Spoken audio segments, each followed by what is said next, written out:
சென்னையில் கடந்த 1998ஆம் ஆண்டு நடைபெற்ற குண்டுவெடிப்பு சம்பவம் தொடர்பாக அல் உமா இயக்க தலைவர் பாஷா கோவை மத்திய சிறையில் அடைக்கப்பட்டுள்ளார். ஆயுள் தண்டனை சிறைவாசியான அவருக்கு 15 நாள் பரோல் வழங்கப்பட்டுள்ளது. கடந்த 23ஆம் தேதி பரோலில் வந்த பாஷா உக்களத்தில் உள்ள மகன் வீட்டில் தங்கியுள்ளார். இந்த நிலையில் பரோலில் வந்துள்ள பாஷா சமூக வலைதளங்களில் வீடியோ ஒன்றை வெளியிட்டுள்ளார். அந்த வீடியோவில் சென்னை, கடலூர் உள்பட பல மாவட்டங்களில் நிவர் புயலால் ஏற்பட்ட பாதிப்பு மன வருத்தத்தை ஏற்படுத்தியது என தெரிவித்துள்ளார்.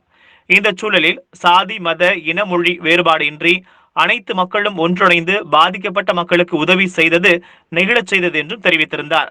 பாஷா பேசிய வீடியோ காட்சிகள் தற்போது சமூக வலைதளங்களில் வைரலாகி வருகிறது. பரோலில் வந்தவர் இதுபோன்று வீடியோ வெளியிடுவது சட்டவிரோதமானது என்றும் பரோல் விதிமுறைக்கு புறம்பானது என கூறி பாஜக சார்பில் கோவை மாநகர காவல் ஆணையாளரிடம் மனு அளிக்கப்பட்டுள்ளது. மேலும் பாஷாவின் பரோலை ரத்து செய்யவும் மனுவில் குறிப்பிடப்பட்டுள்ளது.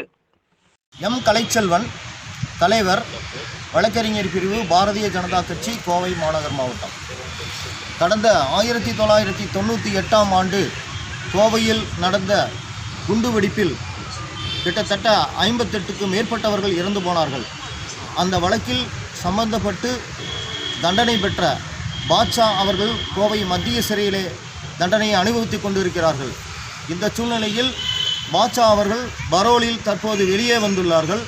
வெளியே வந்தவர்கள் சட்டவிரோதமாக பொது வலைத்தளங்களில் பேட்டி கொடுத்து கொண்டுள்ளார். தமிழகத்திலே தடை செய்யப்பட்ட அமைப்பை பற்றியெல்லாம் பேசி கொண்டிருக்கின்றார்.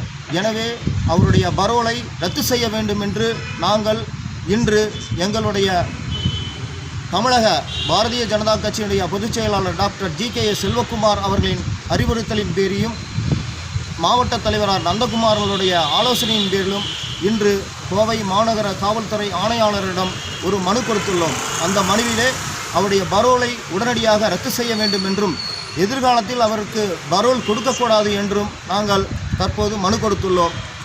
அரசாங்க அதிகாரிகளும் காவல்துறை அதிகாரிகளும் தக்க நடவடிக்கை எடுப்பதாக கூறியுள்ளார்கள்.